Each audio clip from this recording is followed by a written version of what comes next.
has a lot to do with Gary, persuading him. 3, 2, 1. Welcome, everybody, to the Rye Town Park Commission meeting of October 15th, 2024. Please rise and join me for the Pledge of Allegiance. I pledge allegiance to the flag of the United States of America and to the republic for which it stands, one nation, under God, indivisible, with liberty and justice for all. Please call the roll, Debbie. Commissioner Lindsay Jackson. Here. Commissioner Jason Klein. Here. Commissioner Josh Cohn. Here. Commissioner Emily Hurd. Here. I note Commissioner Luis Marino is absent. President Zuckerman. Here. Adoption of minutes of September the 17th. May I have a motion and a second? So moved. Second? Sorry. All in favor? Aye. Public comment on non-agenda items. I know we have some people in the audience. Would you like to speak? Please step to the microphone and introduce yourself. Good evening. My name is Megan Corbett. I live at 600 Forest Avenue, Rye, New York. That's at the corner of Oakland Beach Avenue. I have lived there for way many more years than I'd like to tell you, 39 to be exact. So I've been a loyal supporter of the park and the Friends of Rye Town Park. But I felt compelled to come tonight because the most recent event sponsored by the Barley Beach House is literally about 15 feet into the park on the Forest Avenue. The music, which is, by the way, this event is 8 days. It's 4 weekends, both Saturday and Sunday, for 6 hours. The music runs from roughly 11:30 in the morning till 6 p.m. both days. We're halfway through this 8-day extravaganza. The noise is excessive. I can see people are having a wonderful time. I'm fine with that. We do not need this kind of music right in people's homes. This music ran for 7 hours on Yom Kippur. My 2 immediate neighbors are Jewish. If I had been them, I'd have been over there across the street having it, the volume lowered. Every other event that Barley Beach House has run has always been on the far side near the water. They've already had a whiskey walk, a wine walk, a fashion walk. I'm not sure, I think there's been one, what was that? An art show, and that's all since the end of the summer. So we're only like 5 weeks into fall. Not sure why this event was cited where it was. It needs to be moved. We need to look at what our agreement with the Barley Beach House is. Are they allowed to cite events anywhere they want in the park? Are they? I'm asking you all. Is that in the agreement? Are they the only one? The agreement is, it wasn't a rhetorical question, you wanted an answer. Yeah. It's, the agreement is silent with regarding to the citing of special events. It all has to be coordinated with staff. Interesting. Okay, so then how best can we ameliorate this immediately? In other words, these next 2 weekends, I'm asking for concessions on the time and the volume of the music. Realizing we're in the middle of this, right? But come on. This is a park. We've talked about it before. It's in a residential neighborhood. It's for the benefit, not just of the city of Rye, but the town of Rye. We can't access the facilities when this kind of event is ongoing. The other factor is the generators for these concessions, the food and drink, run all night, Saturday night, from 6 p.m. until they open noon on Sunday. Okay? So, generators all night. The answer is we've got to have, I'm asking for concessions now, immediately, from the Barley Beach House. And we've got to look at this agreement. We can't be imposing on the neighborhood in this way. Why can't any other for-profit corporation come in and have a fall family festival? Why not, right? What are we doing?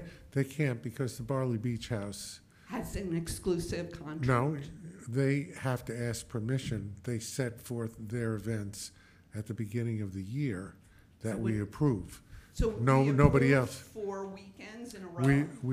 I believe we approved those events. I am uncertain as to what the parameters are, but they can only do events that we approve. Now, in the future, I'm sorry, we would not have approved the details that you're speaking to. That is, that would not have been shared with us. And They would have been shared with someone, I would assume. Well, I think that we have to step in and try to make this a livable situation for the next couple of weekends.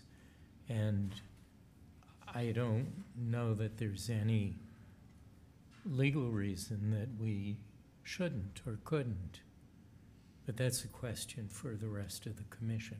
Absolutely. So I'm asking for those. well, I think, Concessions. I'm not familiar with exactly how the event is being run. But I would think that the suggestion that you're making, depending on the event itself, why it has to be, why either the music or the generator have to be close to Forest Avenue, I don't know the answer. It's sited between the Duck Pond Yeah. and Forest I Avenue. think that what happened, well, there's a lot of things that are upsetting about this. For me, one of them is that they have taken up a section of the park and fenced it off for the duration of these 4 weekends. So it's, you've used that orange sort of plastic fencing, and they leave all of their stuff in this area, and it's basically the summer overflow parking by the duck pond. So the reason that it's there, and we'll need to, I'm presuming, is because they wanted to find a place in the park where they could leave the equipment without it being interfered. Like, for example, the off-leash dog hours are on that other side where, like, the beer walk or the whatever. Whiskey walk, yeah. wine walk. But I do think, I remember that they had an event, a fall event, maybe it was last year or 2 years ago that I attended, that was a 1 or 2 day thing, but this is like a permanent, It's a mini- month-long. Mini playland, because we have a bouncy You okay? castle, other things, and there's honestly Well- no need for a DJ for I an event think, like I this. think that what we need to do is look at the event, have our attorney look at the, whatever agreement that we've had and what approvals that we've had to see if in fact there is any limitation. But I think number one, the most objectionable thing is the noise. And I would ask the city of Rye if the noise level exceeds the allowable limit in the city code. I think that's the first step. I don't know how you would do that. You would have to get, Microphone if you're gonna speak. you would have to get out there with the appropriate measuring devices. Do and the see. police have such a thing? I'm not sure that they do. Because And I just there don't is know. actually no noise standard in Rye, and the idea that. There is a noise, there is a noise limit I know that, in the city code. yeah, I know. Excuse me, let me say something. I know that in Rybrook, there is a noise code, and you're allowed certain decibels. Jason can confirm it. Wait till he comes back, but I believe that there is. And I'm sure that the city of Rye has something. Whether it would address this, I don't know, and whether there is appropriate equipment, I don't know that either. But I think that's the first level of, does the noise emanating from the park exceed the decibel limit permitted by law? And if it does exceed it, then it should not be permitted, no matter where it is. There's a thing, and I'm not a lawyer, but it's like a reasonable man statute or something like that. And the answer is, if you would take a few minutes of your time this Saturday, drive by, see the event, see where it's located, get an idea, and I think a phone call to the concessionaire, Barley Beach House, and say, hey, look, this isn't being neighborly, right? We've talked about that the park is situated in a neighborhood. You had a big kerfuffle over July 4th this summer. For me, personally, I try to avoid pain. Here's a suggestion to you all. Try to avoid pain over this issue by looking at the agreement that you all would have signed. I mean, Russ Gold and the park administration, I don't think, signed the agreement with Barley Beach House. And then make a call to this concessionaire and say, hey, you're not being neighborly. That's why I asked the attorney to look into it. Okay, Jason, while you're out, the question came up. Does Rybrook have a noise ordinance? Yes.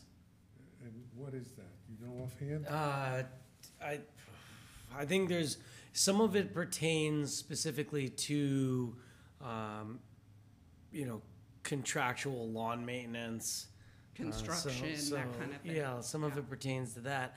I was actually just trying to look up if the city of Rye has it. We do. Yeah. There's a general nuisance level. Yeah. There are particular provisions, but there is also a general nuisance level.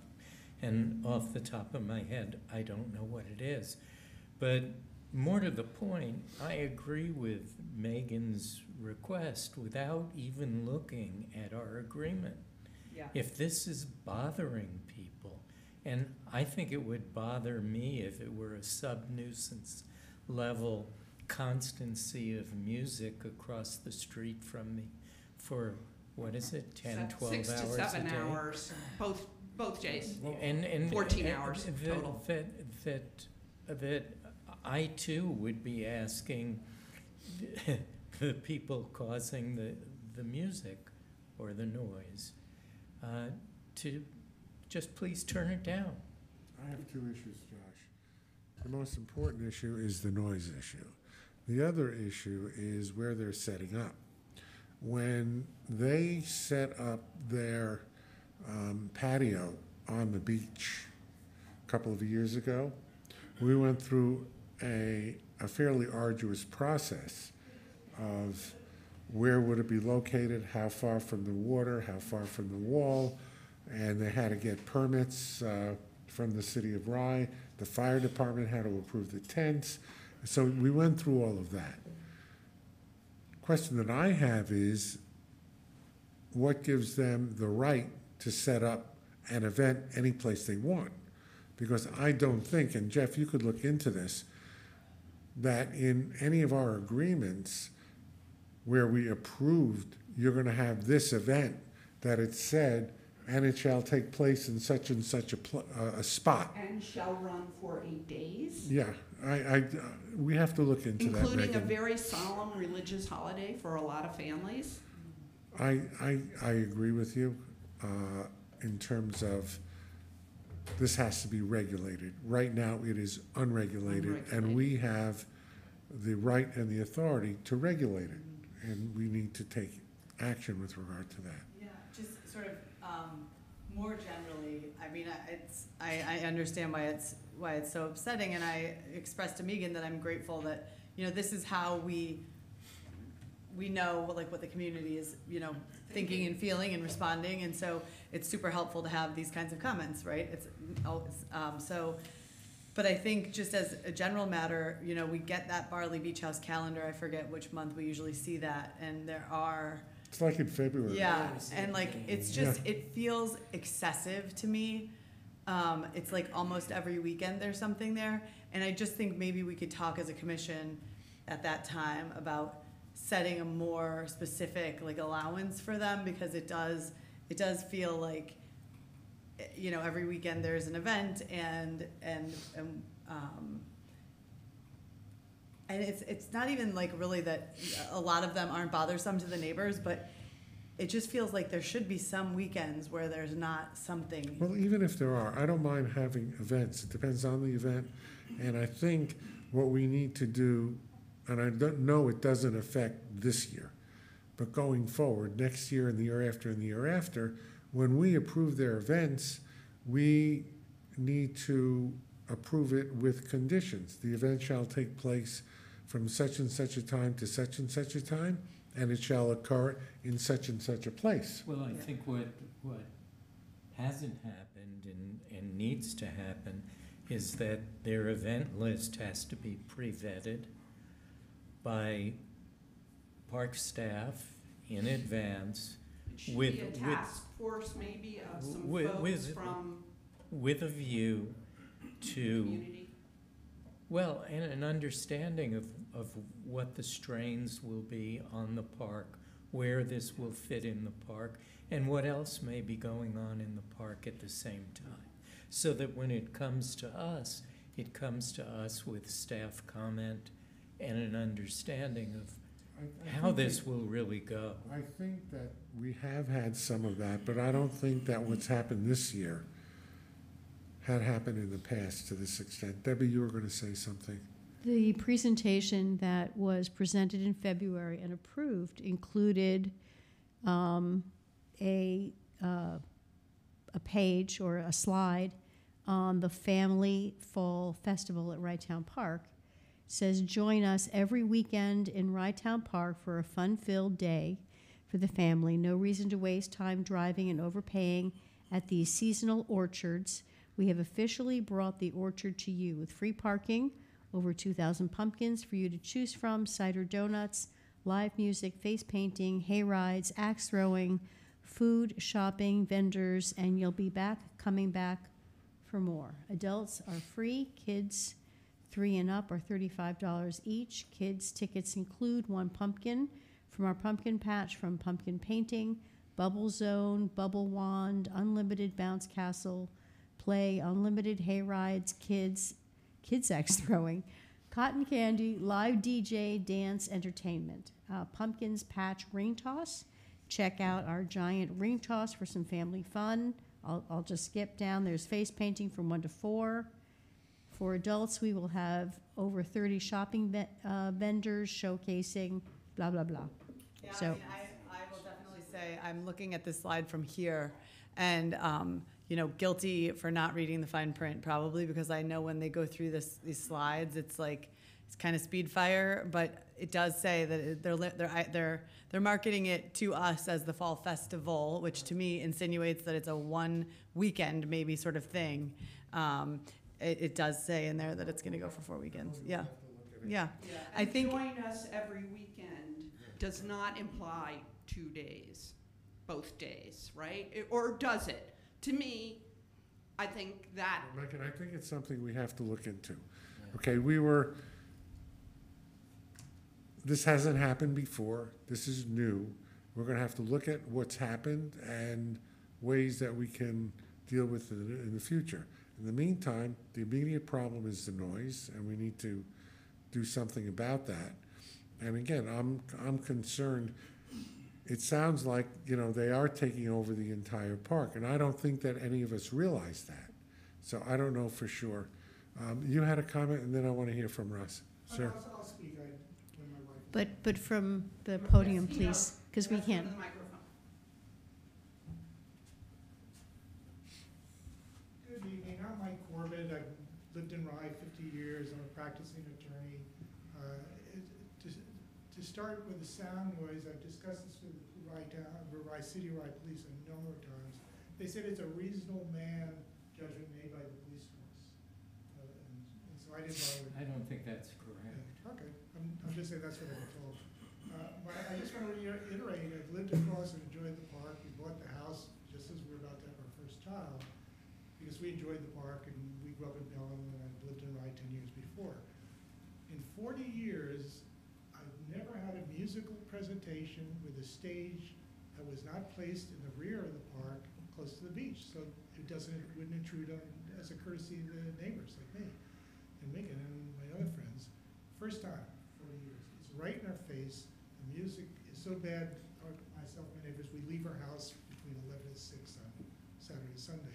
It does, in my opinion, it doesn't belong there. I have a bigger issue, which my wife, she has her own expression of her view, is I'm very uncomfortable with turning the park, which I love, into a mini playland exploited by a bar, corporate for profit. I'm just blown away by it, quite honestly. And I'm just astounded that this is going on. I'm trying not to, I've been a litigator for 50 years, trying to calm down. And so I object to it. And all my friends and everyone going to the park thinks the money's going to the town of Rye directly. They don't know it's going for a for-profit. Well, we do get a percentage. We do. How large? 6%. 6. So they're stuffing their pockets with money which should be going to the town of Rye. I think it's a disgrace, quite honestly, but I'm trying to leave the litigation history behind. And I don't think my neighbors and I and other voters in the town of Rye can be happy that we have a corporation bar taking the money out of our park, which everyone thinks is going to you. So thank you for your time. Thank you for coming. We appreciate it. Russ, do you have anything you want to say?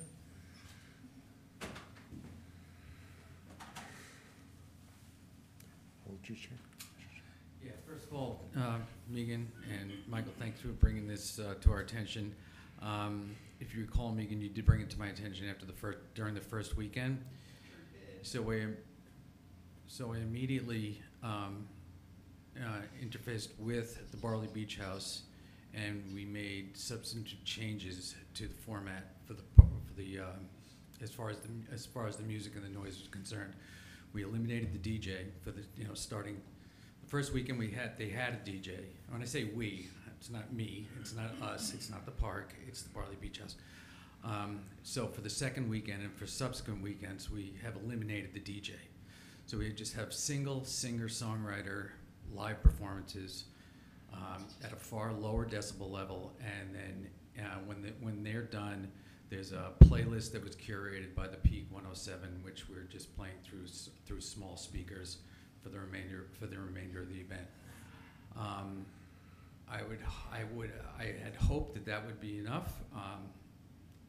There's not much more I can say about that. I am very concerned with your comment that the generators were running all night. I don't believe that's true, but if it is, and I'll take you for your word, I will make sure that that does not happen again. What I will do also is see that I believe I heard you say that it's running 7 hours a day, both days. I don't believe that to be 100% accurate, but I will make sure that they comply with the time stated for the event, that it starts at 12 and it ends at 6. So they're not going to they won't start the music early, they won't end it late, and as far as the generators are concerned, I got a Saturday into Sunday, because the food or iced coffee or whatever it is still sitting there, and the generator has to keep it going. Again, that's not all the vendors shut all their stuff down. Everything gets put away. So, but I give you my word that I will see to it that nothing's running overnight. Thank you, Russ. Thank you for coming. You're welcome. Thank you for the courtesy. Thank you. Thank you. First item of business is a resolution in support of the Town of Rye application to the Westchester County Flood Mitigation Grant Program. And I know Emily has to leave, so we will try to get through this. As everybody's aware, the pond at Rye Town Park floods. We were able to obtain a grant a year or so ago from FEMA to find out exactly what's causing the problem. Dolph Rothfeld's firm, and I keep calling it Dolph Rothfeld's firm, AI Engineers, conducted a study with those funds, and as a result thereof, a plan was promulgated that was presented to the commission, I don't know, probably 2 months ago, Debbie, 3 months ago, something like that. And we subsequently... The presentation was in June. Well, that's close enough. June, July, yeah, 3-4 months ago. Anyway, so a plan was promulgated, and we submitted an application to FEMA, which would fund, if we got the grant, 75% of the estimated cost, which is approaching $4 million. And in order to come up with the balance of the funds, we are also applying to the Westchester County Flood Mitigation Program. Because only the town of Rye is a member of the Westchester County Urban Consortium, the application to Westchester County is through the town of Rye, and this resolution is in support of the town's application to the flood mitigation program. There will be other steps needed. The city of Rye, according to the dictates of the Stormwater Advisory Board, the city of Rye, which has the streets and is part owner of the park, obviously, will need to submit a letter of support. And Debbie met today. Debbie and the park engineers met with the city manager of Rye, Mr. Greg Ussery, and the city engineer to go over what the project would be. So that's where we are, and tonight we are hopefully going to pass this resolution in support of the town application. Questions? If not, a motion and a second, please. I'll make the motion. Second? Second? Debbie, please call the roll. Commissioner Klein, Yes. Commissioner Jackson, Yes. Commissioner Hurd, Yes. Commissioner Cohn, Yes. President Zuckerman. Yes. Our next item is awarding a contract to repair the Rye Town Park Path and the gravel drive. Debbie, do you want to tell us what this is about and where the money's coming from?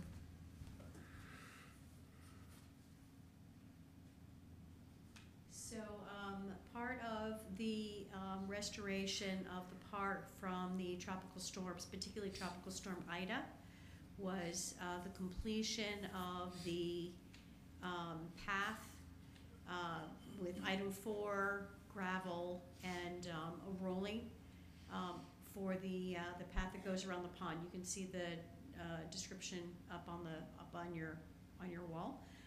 We went out for proposals. We've received 3 of them, each with 2 alternates. The funding is what's left of the funds we received from FEMA for this purpose. So we are proposing to award the contract to Westmoreland Construction for the purpose of this project, and as I said, it's been paid for. Okay, and the amount is $18,601. Correct. Okay. Right, of the 2 alternates, of all the alternates, that's the least expensive. And why does it not, see the small bridge on the bottom? To the right, yeah. Yeah. Is that just already in good shape right there? It's a different surface entirely. It has, Oh, and it wasn't, that was nothing that was damaged in the tropical storm, so it hasn't even been part of the conversation. okay. Any other questions? May I have a motion and a second, please? Motion. Second? Debbie, call the roll, please.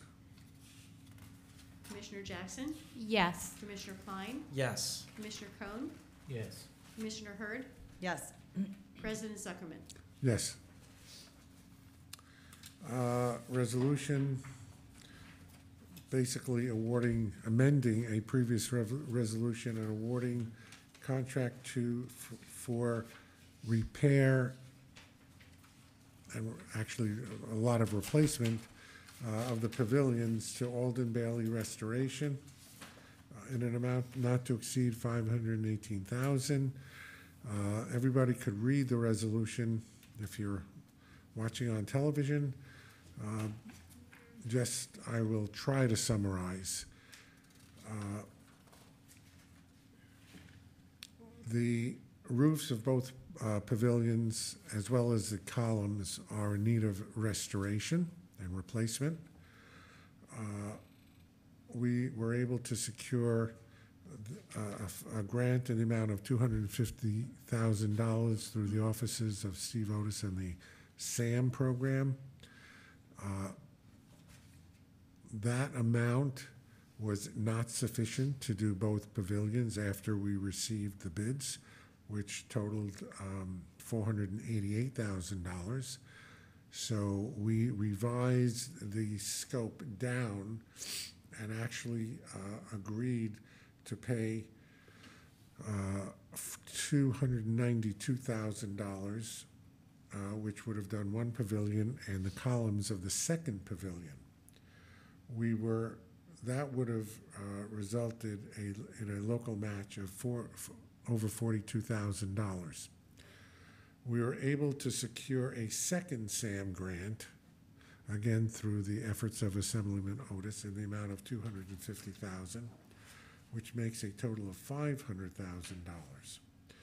The contractor agreed, even though it's approaching a year later, to hold the price of $488,000 with the exception and an extra of $29,880 for the increased labor and materials since the time of the bid opening, for a total of $517,980. This would result in a local match of only $17,980, which is less than the original local match had we done only one pavilion. And as far as the city and the town are concerned, the town's share of the local match is approximately 60% of the nearly $18,000, and the city share approximately 40% of the nearly $18,000. And work is expected to commence shortly, first on the original pavilion, because now the material has to be, for the second pavilion, has to be ordered, so there will be some delay. But both pavilions will be done, and hopefully prior to winter, or certainly the spring. And they are not, the cost does not include a second staging, which we were worried about. We were worried about having to rebid. We were worried about having to stage twice. None of that is happening, so I think this is a very, very good deal for the Park Commission. Questions? If not, motion and a second, please. Motion. Second? Debbie, call the roll.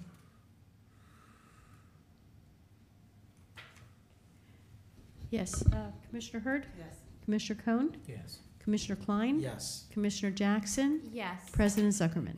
Yes. Unless people have questions on the management report or financial statements, that completes the agenda. Emily, right on time for you. Gary, do you Oh, want to yes, brief hold it, the yes. commission? Yes, Debbie's going to make a short presentation. That won't take but 2 minutes. Things that were brought to our attention. Yes, the park director brought to my attention early last week the fact that there was a very concerning piece of stucco that appeared to be delaminating from the south tower. This is right over the steps, right next to the promenade. I've got a couple of different pictures here, but the one that's on the screen right now shows it particularly well. We brought it to the attention of our architect, who looked at it within days. I met with the contractor that handled the stucco work on the bathhouse, and therefore very familiar with the issue of stuccoing and repairing the buildings at Rye Town Park.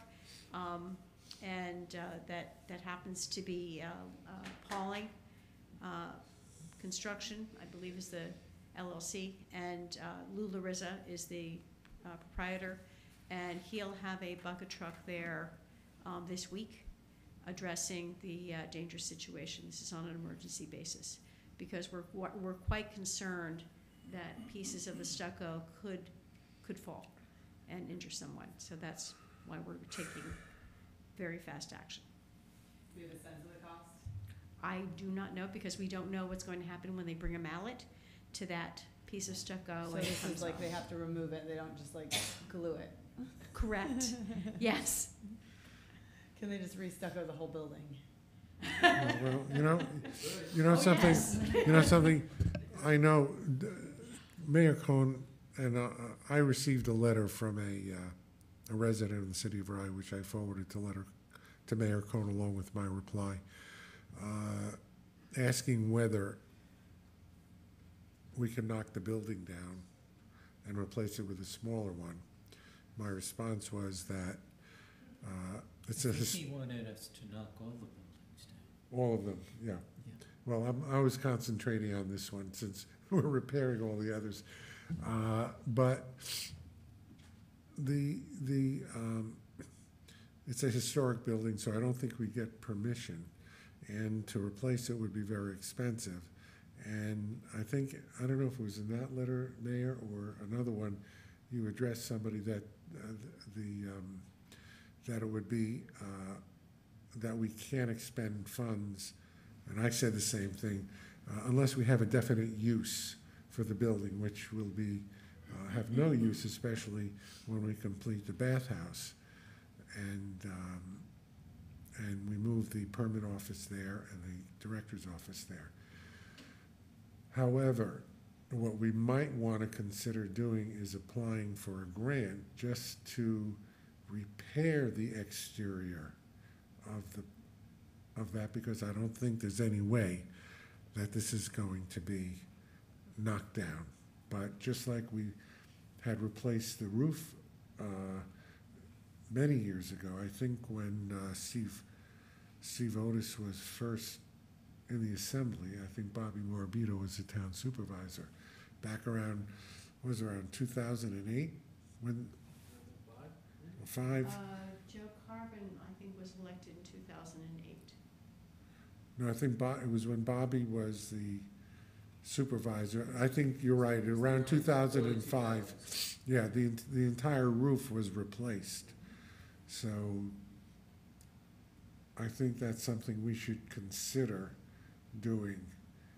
And I don't know what the extent is, but right now we're looking at just making sure it's not dangerous. If I may, it looks like directly underneath that one portion, there was a repair of some sort to the stucco. Yes. Yeah. Yeah, there was, Was that from? Lisa Easton was our architect at the time, and there were disturbing delaminating stucco at the time, and she went up in a bucket truck with Ellen N. Is that the name of it?